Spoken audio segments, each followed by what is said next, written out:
Il était comment? Les amis de Londres. Marie Tumba. Dialogue va de son père. C'est la voix des anges. Marie Tumba. Champion.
Merci Eric.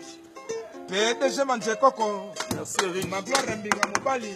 Marie Tumba. Mimi Tata Mwasi.